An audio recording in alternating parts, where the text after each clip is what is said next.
Components of an email.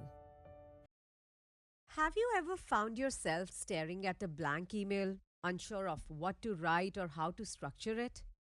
Don't worry, this interactive lesson on the different components of an email can serve as your guide to writing effective communication. An email typically consists of several key components. Let's take a quick look at what goes into each of these components before learning more about crafting these components. The email recipients are added to the to, CC, and BCC fields in the email. The to field should include the direct recipient or recipients of the email.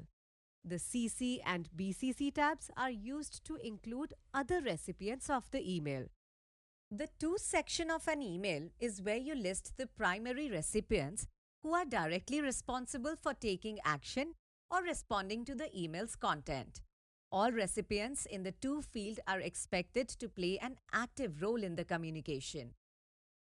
The CC carbon copy option allows you to include individuals who should be aware of the email's content but don't need to take action.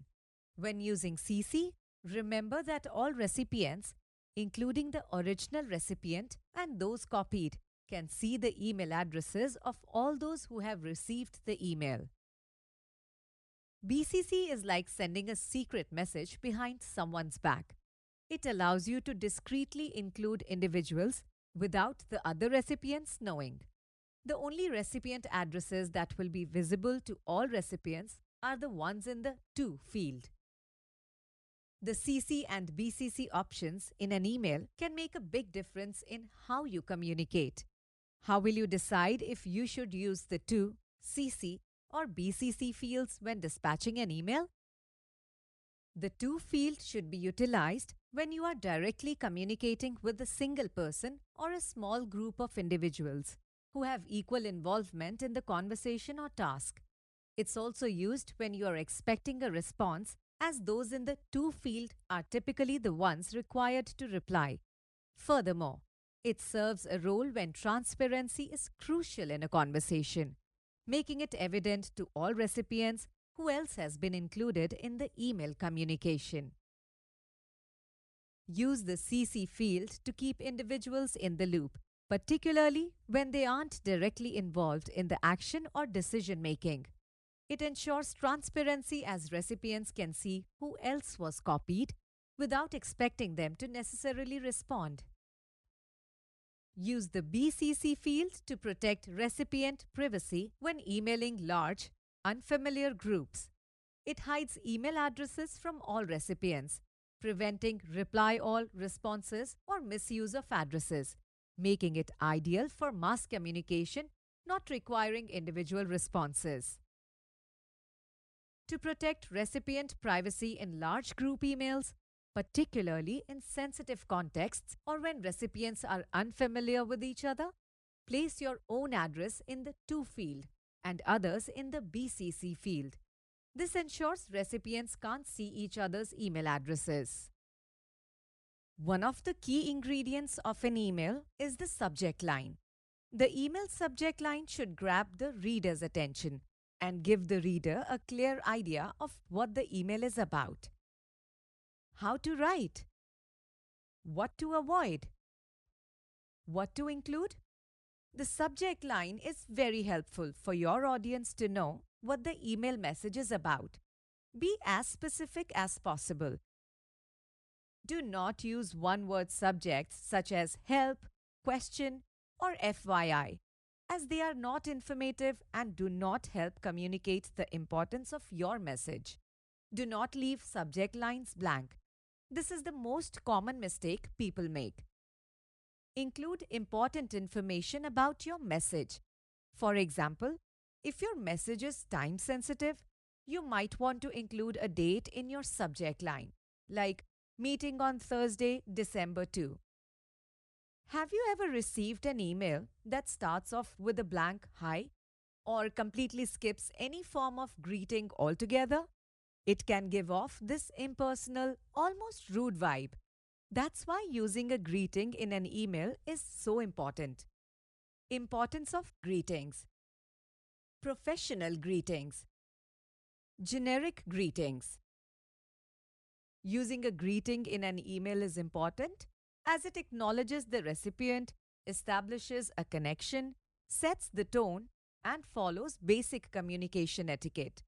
So, next time you are sending off an email, take the extra second to start with a simple hello or hi name. If you don't know the person well, you may be confused about how to address them. For example, you may wonder, what do I call Professor? When in doubt, address someone more formally to avoid offending them. You can use greetings like Dear Professor Kumar or Hello, Miss Sharma. If you don't know the name of the person you are addressing, or if the email addresses a diverse group, try something generic yet polite, such as To whom it may concern, Dear members of the selection committee, Hello, everyone. Have you ever received an email with just a subject line and no message in the body? It's like getting a gift without the actual gift inside. The body of an email is where you get to convey your message, express yourself, and engage with your recipient. Plus, it's a chance to showcase your writing skills and impress the person on the other end of the email. How can you craft a thoughtful, engaging body of an email? Here are some guidelines to writing a body that makes a real impact. Think of your audience. What do they need to know? Organize your thoughts before you write it. Strive for clarity and brevity in your writing. Briefly state the purpose of your email at the very beginning of your message. You do not want the recipient of your email to be left scratching his or her head, wondering what you were trying to say. That's why providing context in the body of the email is so important. Be sure to provide background information to give your reader some frame of reference. For example, describe the steps you took and provide screenshots if you want the technical team to help to resolve your technical issue. If you are requesting a response, let the recipient know what type of response you require, such as an email reply, possible times for a meeting, or a recommendation letter. If you are requesting something that has a due date, be sure to highlight that due date in a prominent position in your message. Ending your email with the next step can be really useful, especially in work settings. For example, you might write, I will follow this up with a phone call to you in the next day or so. Or, let's plan to further discuss this at the meeting on Wednesday. Before you finalize an email, you need to do one last thing, ending the email properly. It's a small detail, but it can make a big difference. Sign off. The first element to include when ending the email is the sign off. The sign off is essentially a closing phrase that signals the end of the message. Cheers, best regards, and thanks are just a few examples of sign offs you could use. Sender's name. Next, make sure to include your name as the sender. This not only adds a personal touch, but it also helps the recipient know who the email is from. Signature. Finally, you can include a signature. The signature is typically an image or block of text that appears at the bottom of your email and can contain various contact information, such as your phone number, email address, and job title. Your closing is extremely important because it helps create a professional and polished email, while also showing off your unique personality. When adding the sign of greeting, ensure that it matches the tone of your email. If it's formal, use regards or sincerely. For a more casual tone, cheers or thanks might be better. If you are writing the email as a representative of an organization, use a consistent sign-off across communications. For formal emails, it's preferable to use your full name. You can also use nicknames or other names that you commonly go by, especially in less formal settings. Only include pertinent information in the signature. Too much can be overwhelming.